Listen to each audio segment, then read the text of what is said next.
lw'osimba omukyala omusolo bw'otyo wabula bw'osimba omukyala omukira n'oguyingiza munda faayo nnyo okutegeera obubonero buno ku mubiri gwe. Nabagamba nti waliwo abakyala nga tagenda kubuulira nti by'omukola tabinyumirwa tabyagala, they can't communicate to you verbally, but osobola okusoma body language y'omukyala. Fuba nnyo okulaba nti mukazi wo omutunuulira omusoma oteekayo obwongo bwo n'okwagala ku kintu ky'okola, si just kubeera ng'opampinga bupampinzi genda mu maaso. Ebiseera ebisinga waliwo obubonero abakyala bwe balaga oba engeri omuntu gya reactinga mu ngeri gy'omuzinamu ekulaga nti you are not on the right track. Awo wandibadde ogamba kankyuseemu ngezeseeko eno n'eno, but because gwe teweefiiriddeeyo, in fact you don't even know, tole na mutunya tomanyi, tole nasoma bonero oyagala mbu agambe nti ebyo binnuma oba bino si byagala kyatagenda kukola. Waliwo obubonero bw'olina okutunuulira mu mukyala obulinza okuyambako okulaba nti omukyala ono byendi omukola tali binyumirwa oba tabyagala. Akabonero akasookera ddala k'osobola okutunuulira mukyala n'otegeera nti tabyagala kwe kubeera nga ayina engeri gy'assaamu ey'enjawulo. Omuntu bw'oba omuzina ng'anyumirwa ayina enzisa gy'assaamu nga nzikakkamu. For example nsobola okusema nga nzikakkamu kiraga nti ekintu ky'oli okunkola nkifiiringa, naye omuntu nga leka enzisa gy'assa eraga nti takyagala oba kimuwa bulumi. Because sometimes mumanyi oyingira omukyala omuyingidde mangu tanaba kutoba bulungi, olina engeri gy'omuzina ng'oteekayo obugono omukira oguyingiza tatatatata nga bimuleetera bulumi si bwagazi. Ayina engeri gy'assaamu like in a manner eraga nti ya pain. You know that sound gy'akola eraga nti omuntu ono like okussa kwe kwa bulumi. It's not only about I'm starting with ebintu ebyangu banditandika n'ebintu byemubuusa amaaso because waliwo byemanyi tebulinza okulaga nti ekyo nga buli omu akimanyi nti mukyala wange waba akola bakitegeeza tali kunyumirwa, naye waliwo obubonero bumutawa budde bw'otasobola nategeera naye ng'ate bw'amakulu ensonga z'okwegatta. So buli bw'owegatta n'omukyala n'owulira ng'enzisa si yeeno ey'okuwoomereza ey'okukakkana relaxed feeling, omanyi omuntu relaxed breathing, omuntu akakkana atandika okusa you know, naye ng'enzisa gy'assaamu eri weird alinga akema takema ali bw'atyo. Waliwo abasikina mu ngeri y'okukema naye ekyo kyanjawulo. This is where you have to step back oba n'ojjayo omukira n'obuuza kiki if everything okay, buli kimu kiri bulungi ngende mu maaso nkendeze ku speed oba naye mu omuzina buzinyi kapaalo ebireetera abakyala oluusi okwetamu ensonga z'okwepimpina n'owooza nti omukyala simanya ne bwenkola ntya nze singa omukazi yannema okubeera nga ntuusa ku ntikko tosobola muntuusa ku ntikko nga ye engeri gy'omuzina kapaalo nedda mukwano tekikola bwe kityo. Kati then ne wabeerawo no sound abakyala nabeera gye bakola nga tugambe omanyi ng'omuntu bw'anajja nakwata ku musino, omusino ogwo guli very sensitive, omuntu bw'akwatako guyina engeri gye gusindika kye tuyita shock waves mu mubiri gwo gwonna n'owulira ng'olinga omuntu akubiddwa amasannyalaze osobola n'otandika ojugumira. But waliwo omuntu wasobola okukwata ku musino like n'aleeta bulumi n'olyoko you know that it's like a sharp sensation oba like you know how you have to feel very good but n'owulira ngo the feeling gy'ofuna si nnungi. Like it's very sharp and it's like, you know, omuntu laka you know, nti tali kusikina oba tali kunyumirwa ky'oli okukola but engeri gya reactinga mu ngeri gy'oli okukola si nnungi. So you have to be very sure nti at least ebintu byemulimu oba ebintu by'oli okukola n'omuntu ono abyagala. So mu bubonero buno eno tobubuusa amaaso, don't just be there and you're like in fact ino n'okubeera be there and you're like gwe n'oba obadde otaddeyo n'omwoyo naye waliwo batateekayo na mwoyo nga mupimpina bupimpi, you are just going by the book. Kaakati bw'omala kati teekayo kati kola bwoti, you are not even paying attention ku muntu gw'opimpina, you are not connecting with them. Tomanyi wabanyumirwa oba tebanyumirwa gw'ogenda bugenzi ki mu maaso n'nsongayo. Ekyo nno kirinza okuviirako okubeera ng'omwagalwa otagenda kunyumirwa nsonga za kwegatta. Then akabonero akalala kwe kubeera ng'omukyala oli muzina n'agezaako kwejjako. You know when someone pulls away from you. Katugambe otadde omukira naye nga olaba akusindika. Abakyala bamanyi okukwatayo bati abasajja n'abeera nga akusindika. Kyokka gwe bali kusindika oli kwenyweza bwenyweza oguteera ddala munda. Tolwana olowooza mbu agenda kumala mbu ky'ova olaba mbu ali kusindika.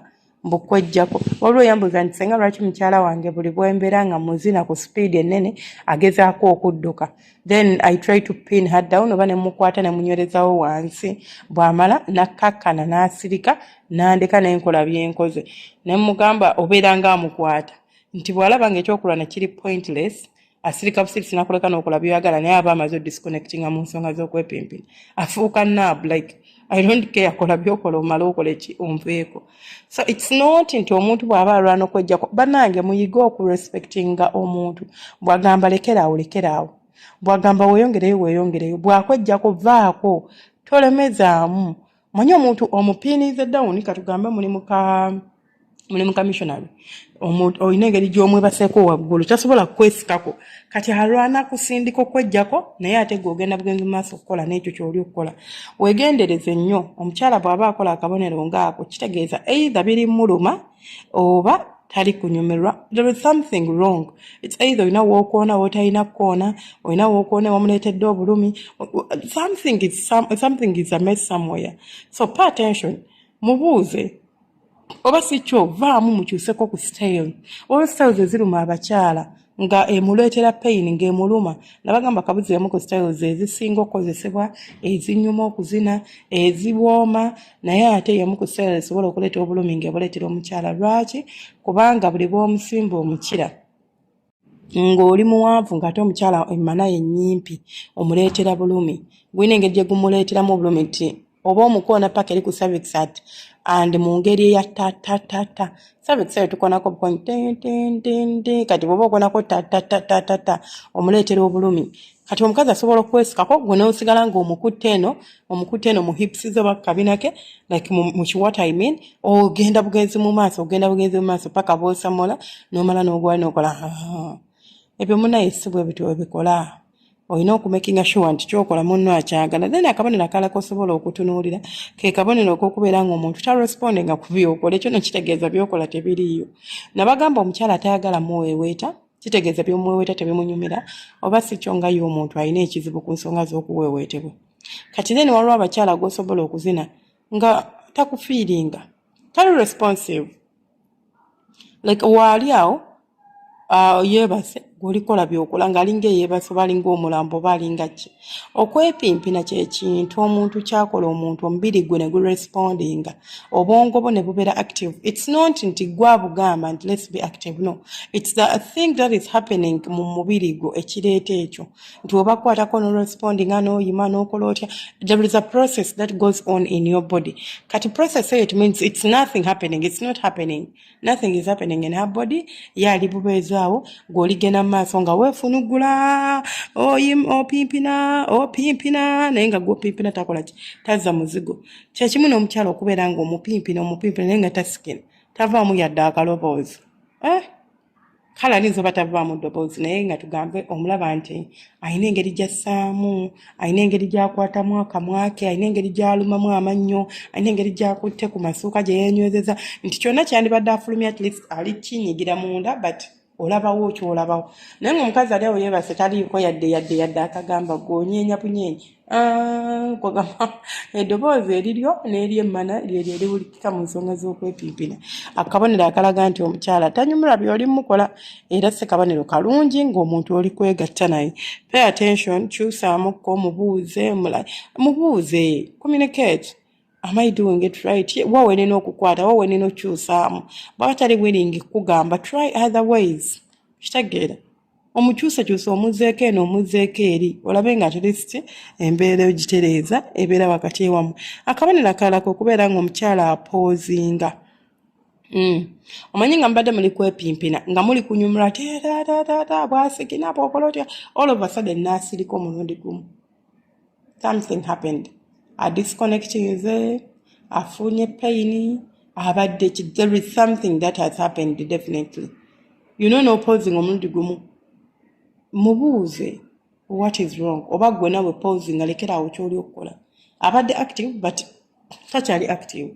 Andi gwogenza bugenzi mu maaso na nsonga za kupimpina kubanga munnange gwe ate oba tonnagwa. Munnange nedda ekyo tekikufuula wakabi mu nsonga za kwagala wabula kikufuula nti kikufuula muje kikufuula nakyemalira selfish nti weefuddeko weka tofudde ku muntu gw'oli naye mu kikolwa kino eno ekyokwegatta. So byebyo ebyaleero oba ozina omukyala n'obaako obubonero bw'olaba ng'obwo munnange wekkaanye nnyo otegeere nti ddala kyendiko kyekyo oba si kyekyo. Tomala gapapa togenda bugenzi mu maaso ng'ogenda bugenzi mu maaso nakikolwa naye ng'ekikolwa gw'okikolako tali kunyumirwa tali kubyagala by'oli mukola. Mubeere bulungi, Omukama abankumira banjagalire, temujjanga okwo. Mwebale kulaba, mwebale ku sharinga, ku likinga, abasubscribinga mukola kya ttendo. Baagala nnyo bantu bange, mweraba.